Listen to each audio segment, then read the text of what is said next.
Assalamualaikum warahmatullahi wabarakatuh. Bismillahirrahmanirrahim.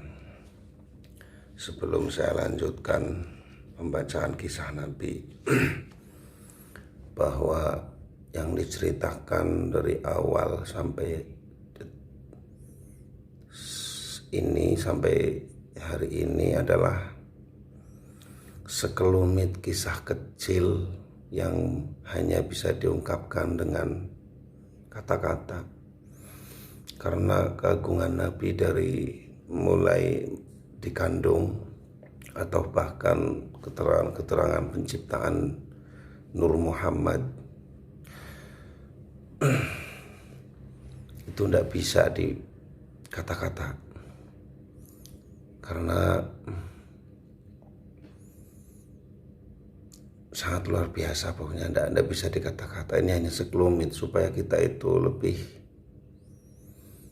rasional untuk memahami Rasulullah Shallallahu Alaihi Wasallam, atau lebih diterima akal.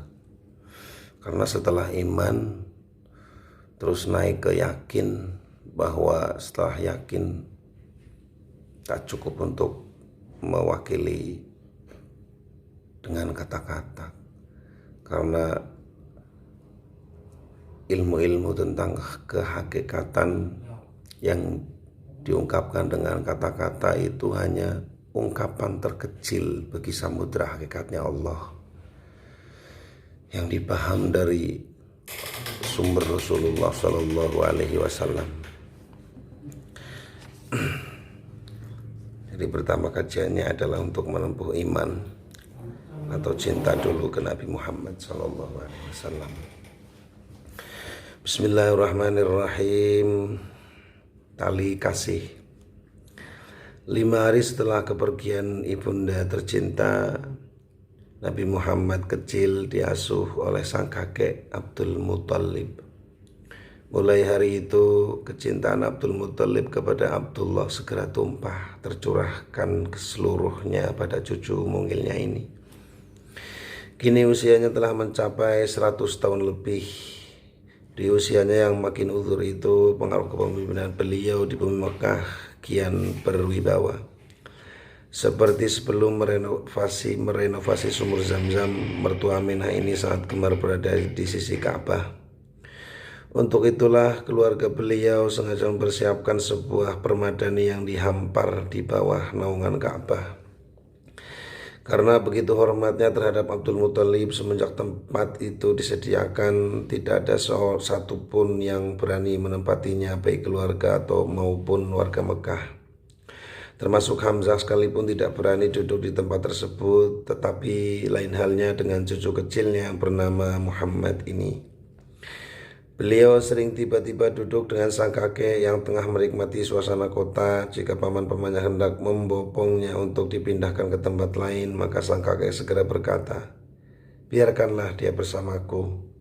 Sungguh ia memiliki suatu keistimewaan tersendiri." Tentu paman-pamannya tidak dapat membantah, dan setiap kali cucunya berada di sisinya, Abdul Muthalib tak henti-hentinya mengelus kepala dan punggungnya. Baru 2 tahun merasakan kasih sayang yang melimpah dari sang kakek, Nabi Muhammad Shallallahu Alaihi Wasallam harus kembali menikmati duka. Sejarah mencatat ketika usia Abdul Muthalib mencapai 120 tahun, dan menurut yang lain 140 tahun, beliau menghembuskan nafas terakhirnya. Tumpahlah segala kesedihan keluarga besar Abdul Muthalib, terutama Nabi Muhammad Shallallahu Alaihi Wasallam yang kini harus ditinggalkan kakeknya. Entah seperti apa perasaan bocah itu. Usianya baru 8 tahun, namun pengalaman pahit begitu kerap menghampirinya. Lahir tanpa punya kesempatan beradu tatapan dengan ayahandanya, disusul dengan wafatnya ibu tepat di pangkuannya setelah pulang dari ziarah ke makam suaminya. Wafatnya Abdul Muthalib membawa duka yang mendalam bagi seluruh penduduk Mekah. Kaum Quraisy merasa sangat terpukul dengan kepergian Abdul Muthalib. Pemimpin yang bijak dan sangat mereka segani, bahkan pasar-pasar yang ada di kota Mekah tutup dalam waktu beberapa hari dalam suasana berkabung tersebut. Dan karena banyaknya pelayat, akhirnya pemakaman beliau sempat diundur selama 4 hari. Sepeninggal Abdul Muthalib, Nabi Muhammad SAW kini diasuh oleh pamannya Abu Thalib. Abu Thalib ini adalah saudara kandung dari Abdullah, yang Abu Thalib ini akan melahirkan Sayyidina Ali. Sesuai amanat orang tuanya, dengan begitu tulus Abu Thalib juga sangat menyayangi Nabi Muhammad SAW. Saat itu berbagai upaya beliau curahkan untuk membahagiakan kemenakannya yang selalu didera kesedihan sejak masih dalam kandungan. Bahkan karena begitu sayangnya terhadap Nabi Muhammad SAW, beliau tidak akan dapat memejamkan mata sebelum putra saudaranya itu berada di sisinya. Ketika Nabi Muhammad SAW bergabung dalam keluarga Abu Thalib, kondisi perekonomian beliau kurang begitu menguntungkan. Meskipun sekali dua kali beliau mampu melakukan perdagangan keluar daerah, namun hasil yang didapatkan hanya mampu untuk mencukupi kebutuhan keluarga. Mungkin secara kasat mata kehadiran Nabi Muhammad SAW hanya akan menjadi kian berat beban yang harus dipanggul Abu Thalib. Kenyataan ternyata berkata lain. Kondisi keluarga beliau justru kian merangkak naik ke tahap yang lebih nyaman. Sebelum Nabi Muhammad SAW bergabung dalam keluarga tersebut, bisa dipastikan ketika mereka makan tidak ada satupun yang merasa cukup kenyang. Kini setelah putra Abdullah itu hadir di tengah-tengah keluarganya, semua itu hampir tidak pernah terjadi. Mereka yakin semua ini dikarenakan keberkahan yang dibawa oleh Nabi Muhammad SAW. Karena itulah seluruh keluarga Abu Thalib tidak pernah protes ketika beliau berkata, "Jangan ada yang memakan sebelum Nabi Muhammad SAW datang." Begitu Nabi Muhammad SAW datang, barulah dimulai makan bersama. Meskipun Nabi Muhammad SAW mendapatkan perlakuan istimewa dari anak-anak dan istri pamannya, namun hal ini tidak membuat beliau menjadi anak yang pongah. Beliau tetap santun, bahkan kesantunannya melebihi anak-anak Abu Thalib. Nabi Muhammad SAW tetap menjaga sikapnya yang lemah lembut, dan hal ini di kemudian hari diceritakan oleh Ummu Aiman. Wanita yang dulunya adalah budak ibunda Nabi Muhammad SAW ini pernah berkata, putra Aminah itu tidak pernah melakukan kenakalan yang umumnya dilakukan teman-teman sebayanya. Jadi sebelum di kitab lain itu, sebelum Abdul Muthalib kakeknya itu meninggal, maka berwasiat kepada putra-putranya. Itu putranya ada 10, putranya Abu Thalib. Putranya Abdul Muthalib itu ada 10. Satu Abu Thalib, Az-Zubair, Abbas, Diror, Hamzah, Muqawwam, Abdullah, Abu Lahab, Al-Haris, dan Al-Ghaidak. Ini yang sudah meninggal yaitu Abdullah, tinggal 9. Jadi kakeknya Rasulullah yaitu Abdul Muthalib itu memilih pengganti pengasuh anak yatim itu, yaitu Nabi Muhammad. Jadi siapa-siapa yang akan mengasuh Nabi Muhammad yang waktu itu masih kecil, usia 8 tahun kurang. Nah terus saudaranya Abdullah itu yang 9 itu berebutan. Saya saja kata kepada bapaknya Abdul Muthalib. Ternyata Abdul Muthalib ya sudah, kalau emang rebutan, terus ini Nabi Muhammad ini akan memilih siapa yang akan mengasuhnya. Ternyata yang dipilih adalah, yang diburu 9 orang tersebut adalah Abu Thalib, ayahanda Sayyidina Ali. Dan Abu Thalib ini adalah, di kitab lain juga diterangkan bahwa semasa dia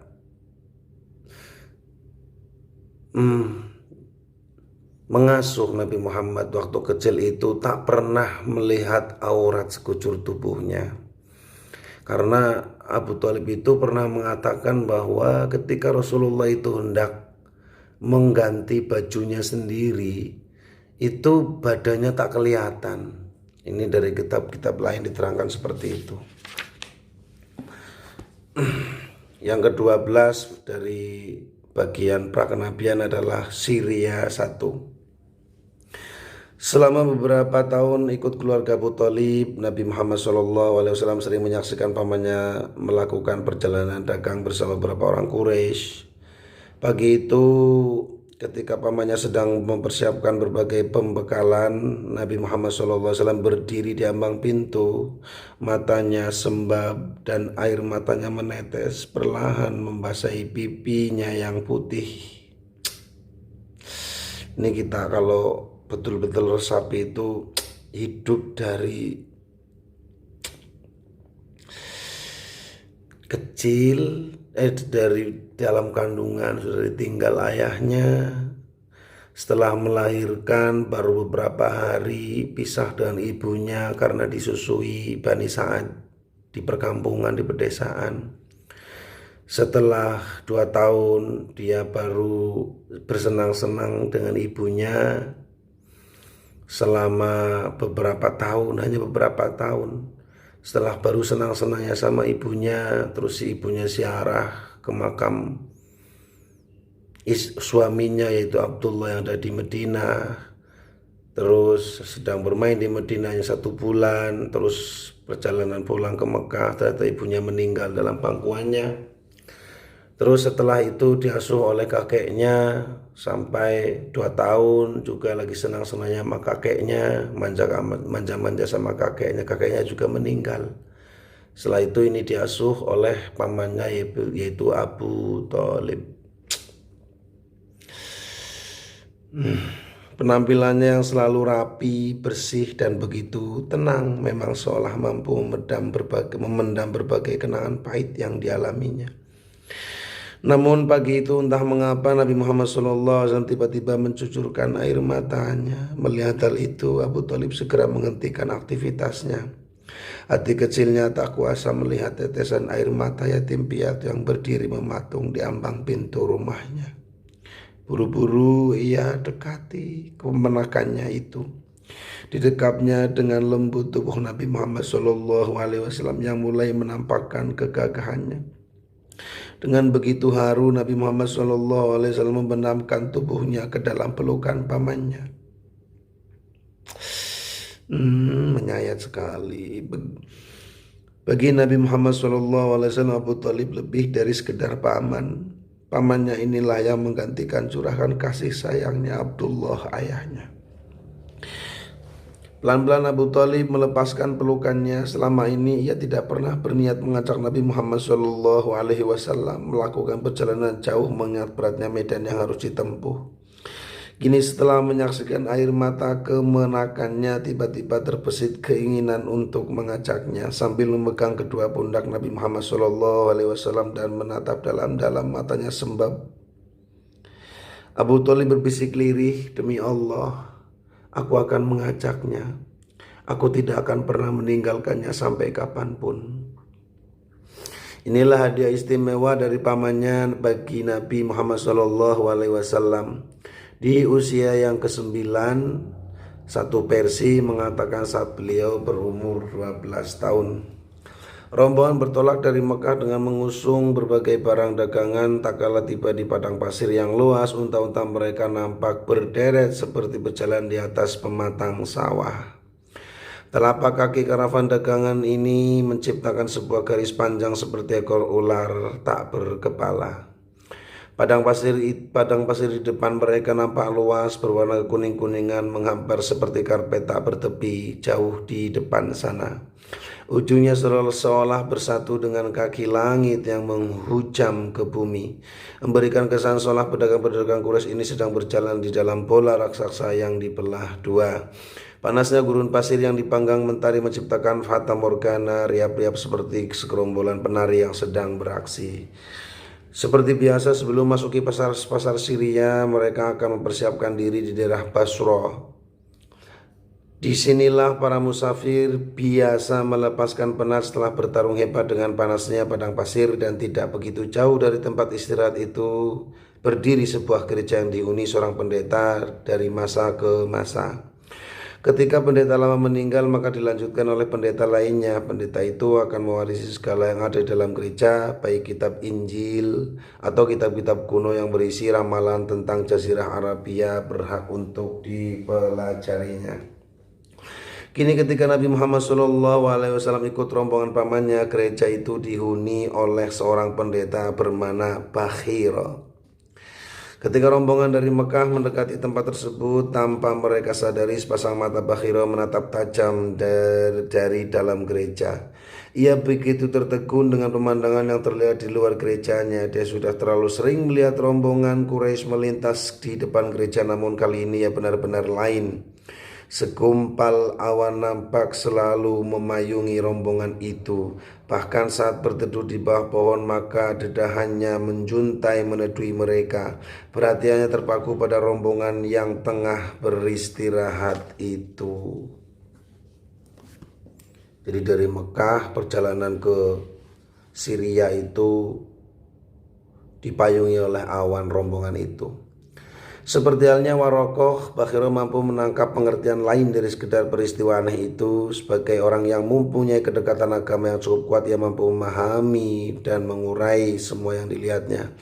Pikirannya langsung teringat tentang sebuah janji di kitab-kitab kuno yang dipelajarinya. Di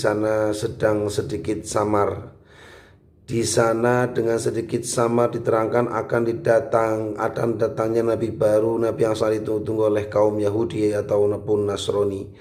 Mungkinkah nabi yang dijanjikan itu akan akhirnya datang pada zaman hidupnya? Bakhira mencoba mendekati dan mengamati rombongan dagangan Quraisy itu. Ketika telah berada di dekat rombongan, Bakhira mulai menatap mereka satu persatu.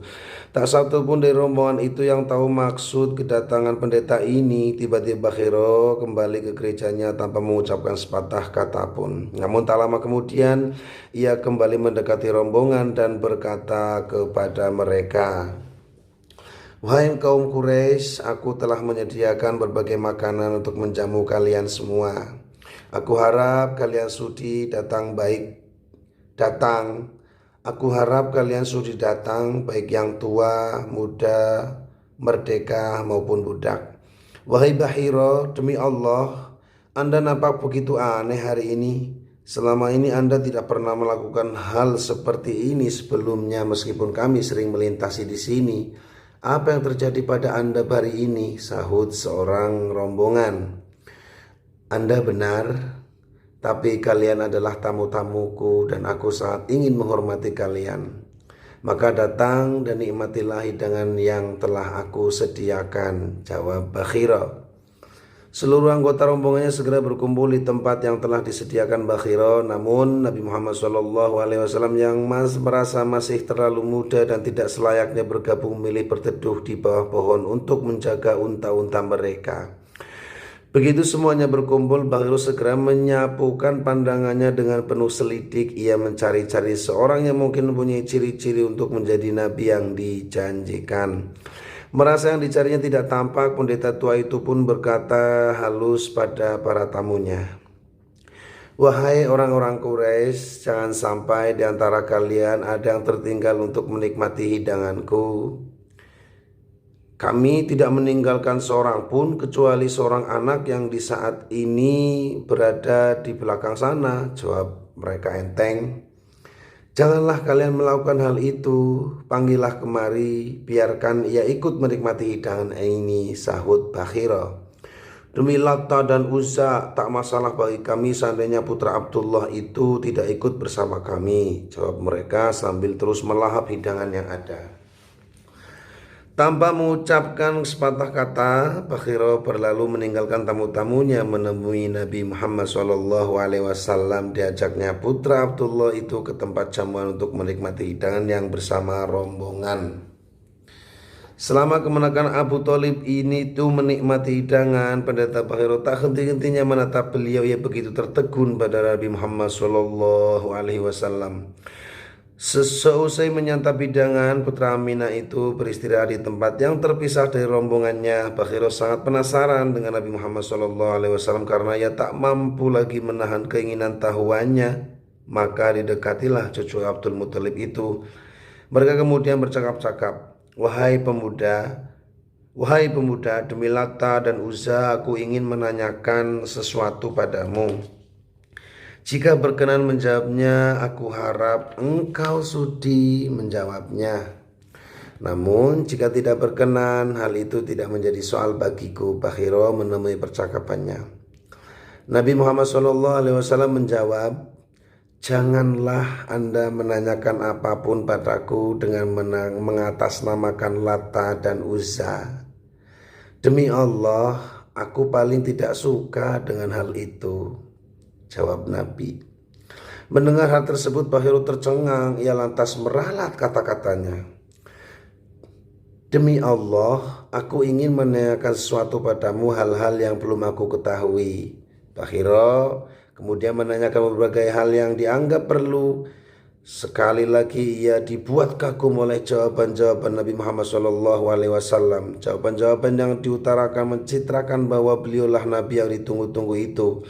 Setelah semua jawaban dijawab dengan sigap oleh Nabi Muhammad SAW, Bakhira lantas mohon izin untuk melihat punggung beliau. Benar saja, ternyata di punggung Nabi Muhammad SAW terdapat sebuah tanda yang ada di dalam kitab-kitab kuno, diterangkan sebagai stempel kenabian. Betapa gembira hati Bakhira, kini ia benar-benar menemukan Nabi yang dijanjikan. Ia lantas menemui Abu Thalib dan bertanya beberapa hal padanya. Apa hubungan anak ini denganmu? Tanya Bakhira pada Abu Thalib. Ia adalah anakku, jawab Abu Thalib mencoba menutupi jati diri Nabi Muhammad SAW. Tidak mungkin anak ayah ini masih hidup. Tidak mungkin anak ayah ini masih hidup, bantah pendeta tua itu. Abu Thalib kaget dengan pernyataan Bakhira. Di akhir ia berkata jujur, Anda benar wahai pendeta.